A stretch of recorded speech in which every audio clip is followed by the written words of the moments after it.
الله وبركاته. الحمد لله رب العالمين، والصلاة والسلام الأتمان الأكملان على خاتم النبيين وسيد المرسلين نبينا محمد وعلى آله وصحبه الطيبين الطاهرين. أما بعد، كنا قد تكلمنا في الحلقة الماضية عن جهود ومناصرة حكام الدولة السعودية الثالثة، وبدأنا بترجمة للملك عبد العزيز رحمه الله. ومن المناسب أن نشرع بإذن الله في أبرز جهود الملك عبد العزيز في الدعوة إلى الله.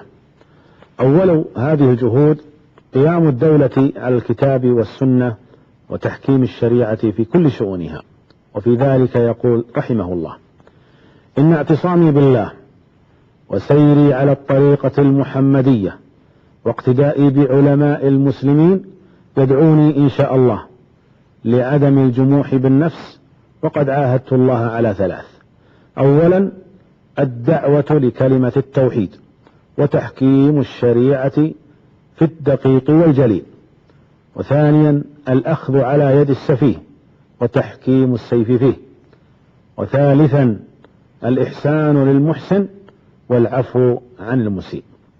فكان رحمه الله تعالى حريصا كل الحرص على القيام بتحكيم الشريعة ونشرها في مختلف البلدان، ولذلك نجده يضع هذا الهدف الأسمى ضمن أوليات حكمه، بل هو أولها على الإطلاق كما في كلمته السابقة.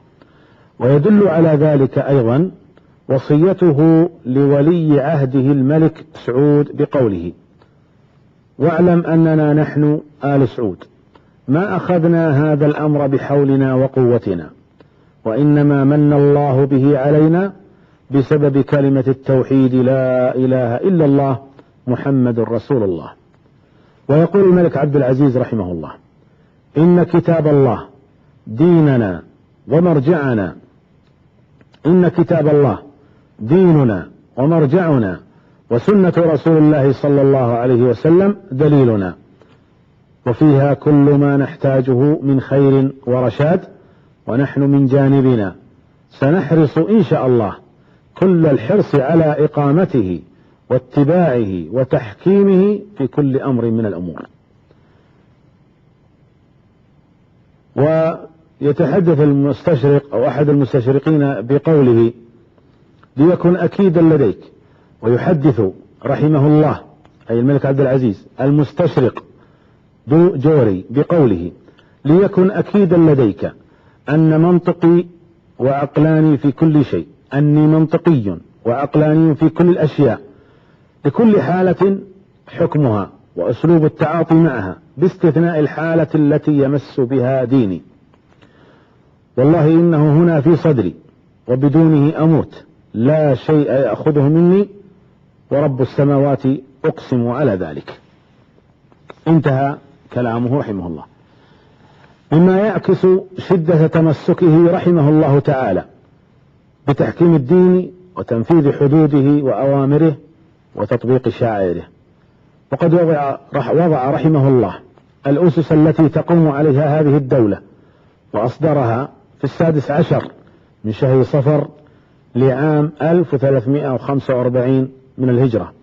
وأهم هذه الأسس التي وضعها رحمه الله: أولا المملكة مرتبطة بعضها ببعض ارتباطا لا يقبل التجزئة ولا الانفصال بوجه من الوجوه. ثانيا الدولة دولة ملكية شورية إسلامية مستقلة في داخليتها وخارجيتها. ثالثا إدارة المملكة بيد الملك عبد العزيز بن عبد الرحمن، وهو مقيد بأحكام الشرع. رابعا جميع أحكام المملكة تكون مطبقة على كتاب الله وسنة رسوله صلى الله عليه وسلم وما كان عليه الصحابة والسلف الصالح. وهو بهذا رحمه الله وضع الأسس العظيمة التي تقوم عليها دولته المباركة، والتي اتخذت من كلمة التوحيد شعارا لها يميزها بين دول العالم كله، لأن هذه الدولة المباركة هي الدولة الوحيدة في العالم التي ينص دستورها على أنها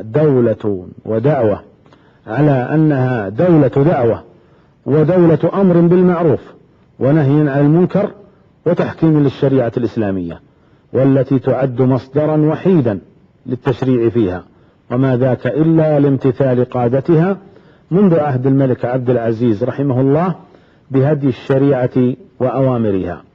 ومن تلك الأوامر التي امتثل بها قادة هذه البلاد قول الله عز وجل في سورة الحج: الذين إن مكناهم في الأرض أقاموا الصلاة وآتوا الزكاة وأمروا بالمعروف ونهوا عن المنكر ولله عاقبة الأمور.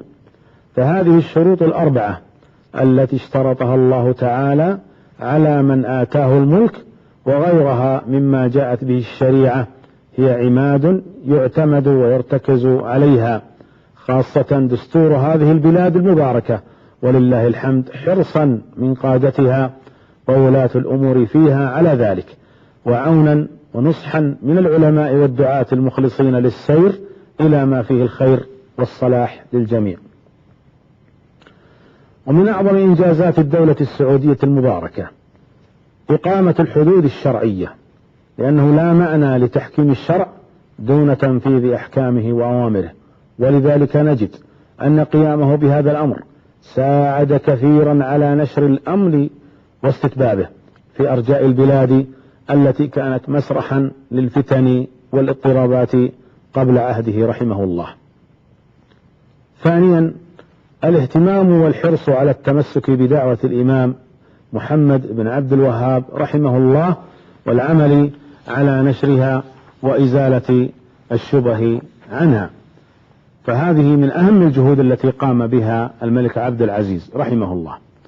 فعندما قام الملك عبد العزيز بالتمسك بدعوة الشيخ الإمام محمد بن الوهاب وأظهر الحرص على نشرها ونصرتها، لم يكن ذلك بسبب رغبته في تحقيق مكاسب دنيوية أو تعصبية، وإنما سبب ذلك اعتقاده الجازم بأن دعوة الشيخ لم تكن دعوة مبتدعة، وإنما هي دعوة متبعة لمنهج السلف الصالح ووفق نصوص الكتاب والسنة. يقول رحمه الله في كلمة له في مكة المكرمة مبينا تأييده لدعوة الشيخ ومدافعا عنها في قوله: يسموننا بالوهابيين ويسمون مذهبنا بالوهابي باعتبار أنه مذهب خامس، وهذا خطأ فاحش نشأ عن الدعايات الكاذبة التي كان يبثها أهل الأغراض. نحن لسنا أصحاب مذهب جديد أو عقيدة جديدة، ولم يأتي محمد بن عبد الوهاب رحمه الله بجديد، فعقيدته هي عقيدة السلف الصالح التي جاءت في كتاب الله وسنة رسوله صلى الله عليه وسلم وما كان عليه السلف الصالح. انتهى كلامه. وثالث هذه الجهود هو الاهتمام بشؤون الحج والعناية بالحرمين الشريفين، فقد اهتم الملك عبد العزيز رحمه الله بالعمل على تيسير وصول الحجاج إلى الأماكن المقدسة بالقضاء على عصابات قطع الطريق التي كانت منتشرة قبل عهده، والعمل على راحة الحجيج وتيسير نسكهم ورعايتهم على قدر الإمكانات المتاحة. وقام رحمه الله كذلك بإلغاء الرسم والضريبة التي كانت تؤخذ من كل حاج، وذلك عام 1371 للهجرة، رغم الصعوبات الاقتصادية في ذلك الوقت، إلا أنه آثر خدمة الحجاج على نفسه ودولته. وقد بادر رحمه الله تعالى بعد فتحه لمكة المكرمة ودخولها تحت حكمه إلى العناية بعمارة الحرمين الشريفين والاهتمام بهما. ففي عام 1344 أمر رحمه الله بإجراء الترميمات اللازمة للحرم المكي، وفي عام 1354 أمر رحمه الله ابنه الأمير فيصل رحمه الله بإصلاح شامل للمسجد الحرام. وفي شعبان عام 1368 للهجرة أصدر رحمه الله بيانا يبشر فيه المسلمين باهتمامه بتوسعة الحرمين والعمل الجاد لتنفيذ ذلك. ووضعت التصاميم اللازمة، ولكن وافته المنية قبل إنجاز المشروع الذي تم في عام 1375 في عهد الملك سعود رحمه الله.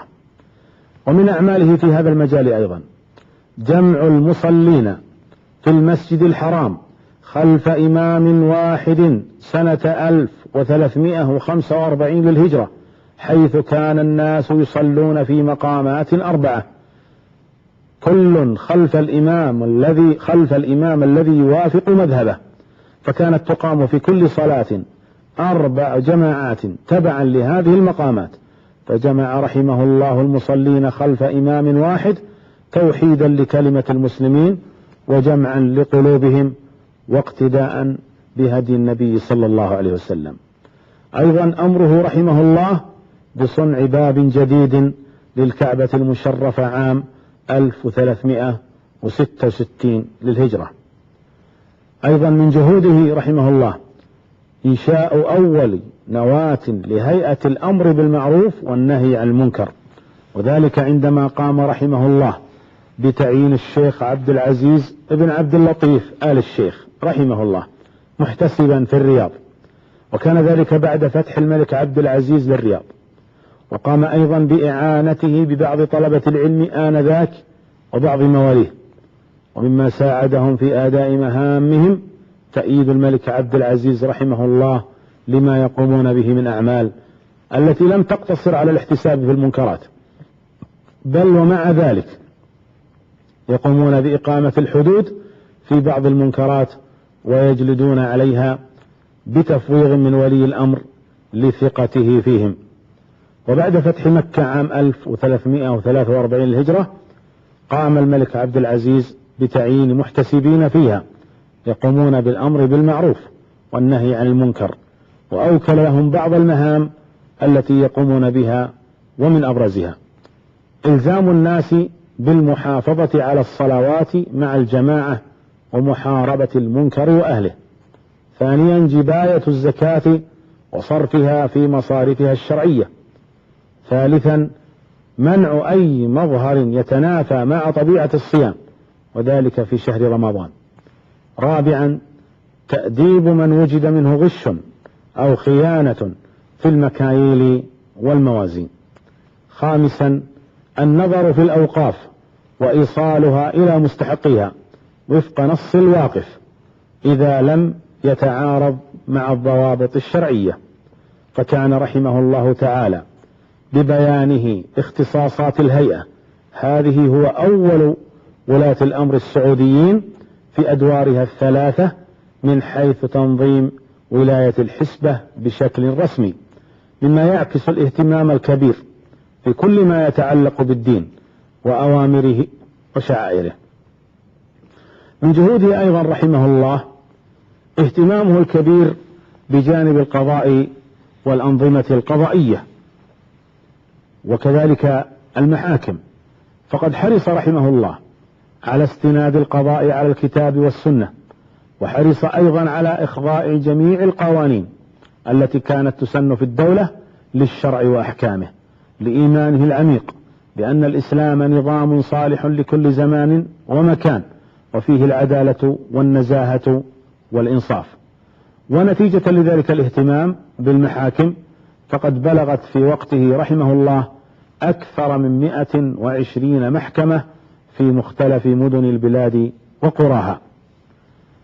أيضا من جهوده رحمه الله حرصه واهتمامه على اجتماع كلمة المسلمين، ويدل على ذلك دعوته رحمه الله لعقد أول مؤتمر إسلامي، وتم ذلك في شهر ذي القعدة عام 1344 للهجرة في الحجاز، وترأس رحمه الله جلسته الأولى، وحث المشاركين على التعاون والتكاتف والاعتصام بحبل الله المتين. ومن هذه الجهود أيضا تقريبه وتقديره للعلماء ومشاركته لحلقات العلم وجلوسه بين أهله واهتمامه بنشره بين جميع أفراد الرعية، وكذلك مشاورته الدائمة للعلماء وحثهم على بذل الجهود في سبيل إيصال العلم للناس. ولذلك نجده دائما ما يرسل العلماء إلى كافة المناطق والقبائل ليقوموا بأحكام القضاء بينهم، وأيضا تعليمهم وتفقيههم أمور دينهم.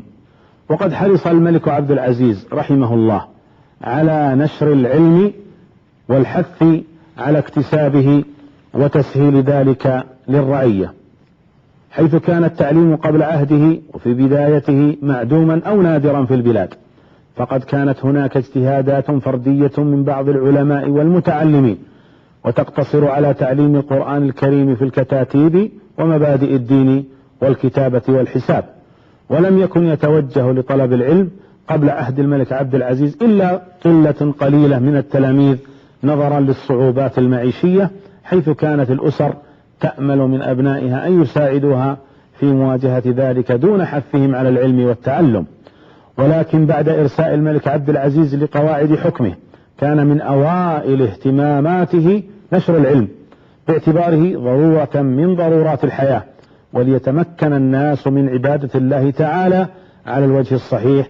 فكان رحمه الله حريصا على توحيد المملكة وبنائها على الشرع الحكيم والعلم به، وكان يرى بأن العلم هو السبيل لإحياء الشعوب وتحضيرهم، ولذلك اجتهد كثيرا في الحث على العلم وتيسيره للرعية. ومما يدل على حرصه واهتمامه رحمه الله بالعلم والتعليم ما قاله أحد المعاصرين له من شيوخ القبائل: ركبنا إلى عبد العزيز وكل من ركب أعطاه مطوعا، وقال له: اجمع جماعتك وعلمهم أمور دينهم ودرسهم وصل بهم. وأرسل عبد العزيز عالما لكل ديرة. ومما يدل على هذا الاهتمام الكبير في الحرص على العلم ونشره أنه في بداية حكمه رحمه الله تركز اهتمامه بتعليم البادية أمور دينهم، بإنشاء الهجر وبناء المساجد وإرسال الوعاظ والمرشدين من طلبة العلم إلى مختلف المناطق والقرى والهجر.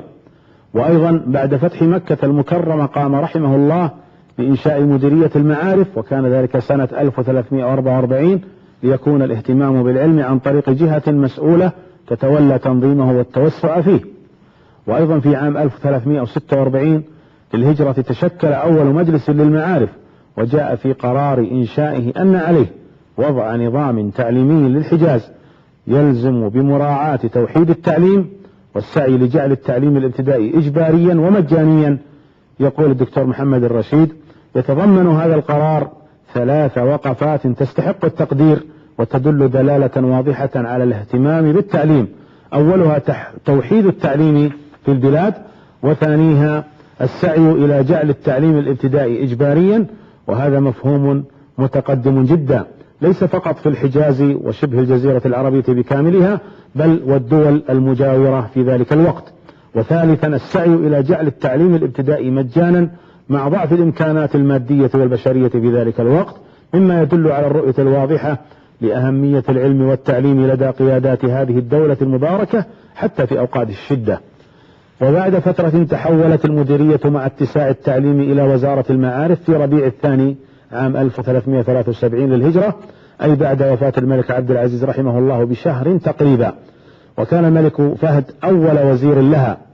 وكل هذا يعكس الاهتمام الكبير بالعلم والتعليم في عهد الملك عبد العزيز رحمه الله وأبنائه من بعده. وكان في زمانه عدد من الصروح التعليمية، منها المعهد السعودي أو المعهد العلمي السعودي بمكة المكرمة عام 1344 للهجرة. ثانيا مدرسة تحضير البعثات بالعاصمة سنة 1355 للهجرة. ثالثا دار التوحيد بالطائف سنة 1364 للهجرة. رابعا كلية الشريعة بمكة سنة 1369 للهجرة، وكانت هذه الكلية أول نواة للدراسة الجامعية العليا بالمملكة. خامسا معهد الرياض العلمي سنة 1370 للهجرة، والذي كان نواة مباركة لجامعة الإمام محمد بن سعود الإسلامية فيما بعد، والتي كانت تسمى الرئاسة العامة للكليات والمعاهد. سادسا كلية الشريعة بالرياض سنة 1373 للهجرة. ولم يقتصر حث الملك عبد العزيز رحمه الله على التعليم في الجانب المعنوي والأدبي فحسب، بل واهتم كذلك بصرف مكافآت تشجيعية للطلاب، مما كان له أبلغ الأثر في منافسة كثير منهم للحرص والاجتهاد على طلب العلم واكتسابه، ودفع ذلك أيضا الأسر في حث أبنائها على التوجه للعلم والتفرغ له. أيضا من جهوده رحمه الله محافظته على الجمع بين تحكيم الشريعة والعمل على تحقيق التقدم في مجالات الحياة.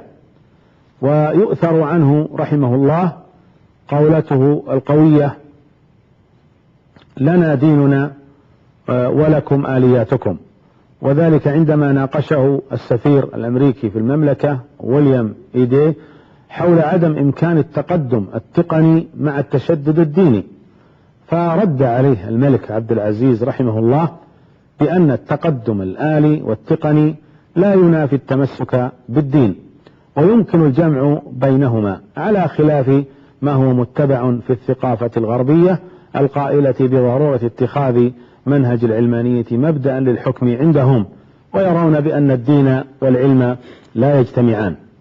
هذه بعض الجهود الجليلة التي قام بها الملك عبد العزيز رحمه الله خدمة للدين وللدعوة، ولعلنا لا ننسى ولن ننسى بإذن الله تأكيده وحرصه على بناء الدولة على الالتزام بكتاب الله وسنة رسوله صلى الله عليه وسلم، وهذا والله هو الهدف الأجل والأعظم الذي قام به، لأن ما بعده من أمور إنما هي فروع تندرج تحت هذا الأصل العظيم. فغفر الله للملك عبد العزيز ورحمه وجزاه عنا خير الجزاء، وبارك في الباقي من أبنائه وذريته ليسيروا وفق قواعد والدهم. ويحسن بعد الحديث عن سيرة الملك عبد العزيز وجهوده رحمه الله أن ننتقل إلى جهود الملك سعود في الدعوة إلى الله. ولد الملك سعود بن عبد العزيز عام 1319 في الكويت، وبعد فتح الملك عبد العزيز للرياض عادت أسرته إليها من الكويت، ومن ضمنهم الملك سعود.